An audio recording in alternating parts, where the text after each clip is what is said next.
BNP আমলে ন্যায় বিচার পাবে এমন আস্থা তৈরি হয়নি নাফিসার বাবার। এই আস্থা ফেরাতে সরকারের কত সময় লাগবে? আমরা বিচারহীনতায় থাকতে থাকতে বিচার ব্যবস্থার প্রতি মানুষের একটা অনাস্থা চলে এসেছে। 5 বছর পর পর যদি ক্ষমতা চেঞ্জ হয় মানুষের ভোটে, তাহলে এই বিচারহীনতার থেকে আমরা বেরিয়ে আসতে পারবো।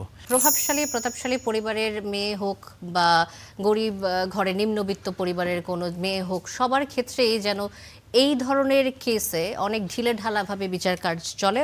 যদিও পাবলিকের ওপিনিয়নের যদি তারা চায় এবং অনেক বেশি প্রেশার আসে সোশ্যালি, তখন গিয়ে এটি হয়তো সবার সামনে আসে এবং এটি বিচার কাজ একটু দ্রুততার সাথে হয়। কিন্তু রাজনৈতিক যে মামলা হামলা, সেই বিচার কাজ যত দ্রুততার সাথে হয়, এই ধরনের বিষয়ে আমরা কখনো দেখি না যে ধর্ষণ, শ্লীলতাহানি, এই ঘটনাগুলো আসলে বিচার হয় না বা হলেও খুব দেরিতে হয়।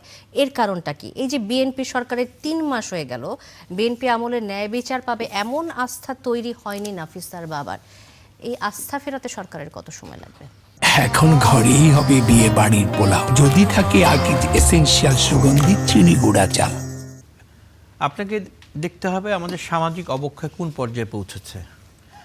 আমরা গত 17 বছর বলেন বা তার আগের থেকেও বলেন, যে পর্যায় থেকে দেশ চলছে, বিচার হলেও আপনারা হয়তো জানেন যে বিচার হলো একটা পর্যায়ে হাসিনার আমলে দেখেছি সর্বোচ্চ বিচার হয়েছে, ফাঁসি হয়েছে, সব কিছু হয়েছে, কিন্তু রাষ্ট্রপতি আবার ক্ষমা করে দিয়েছেন।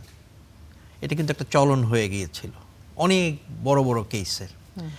আপনাদের দেখতে হবে যে আমরা কেবলমাত্র জনগণের সেবক হিসেবে এসেছি, আমরা সেই কাজটা করি কিনা। আর এই সমস্ত কেস আমার মনে হয় স্পেশাল ট্রাইব্যুনালে করা উচিত, তাহলে সময়টা অল্প সময়ে বিচারের ব্যবস্থাটা করা যাবে। আর সবচেয়ে বড় কথা কি, আমাদের সামাজিক যে অবক্ষয় যে পর্যায়ে চলে গেছে, মানুষের মধ্যে নৈতিকতা যেখানে নেই, সেখানে শুধু আমাদের দেশে না, বিদেশেও একই জিনিস হচ্ছে। কিন্তু আমাদের দেখতে হবে আমাদের বিচার ব্যবস্থাটা কাজ করছে কিনা এবং সেইটার মানুষের আস্থা আছে কিনা।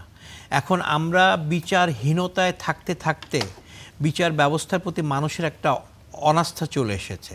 এটাকে ফেরানোই আমাদের মূল দায়িত্ব। এবং আমার বিশ্বাস আমাদের মাননীয় প্রধানমন্ত্রী দেশনায়ক তারেক রহমান সাহেব এটার উপর খুবই অবিচল।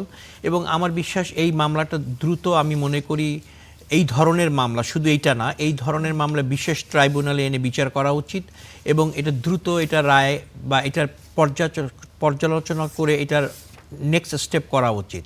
আপনাদের দেখতে হবে যে আমরা বিএনপি বা যারা আমরা এখন জনগণের সেবক হিসাবে আছি, আমরা সেই সমস্ত ক্ষেত্রে কতটুকু পাঞ্চুয়াল, আমরা সেই সমস্ত ক্ষেত্রে কতটুকু অগ্রসর হচ্ছি, কতটুকু আমরা সিরিয়াসলি কাজ করছি, সেটা আপনাকে দেখতে হবে। একদিনই দেশ চেঞ্জ হবে না। আমরা গত 17 বছর যে বিচারহীনতার কার্যকারিতা দেখেছি, আমি ব্লেম করতে চাচ্ছি না, যেমন ওরা করেছে বলে আমরা কেন করব বা আমরা কেন করব, সেটা আমি বলতে চাচ্ছি না।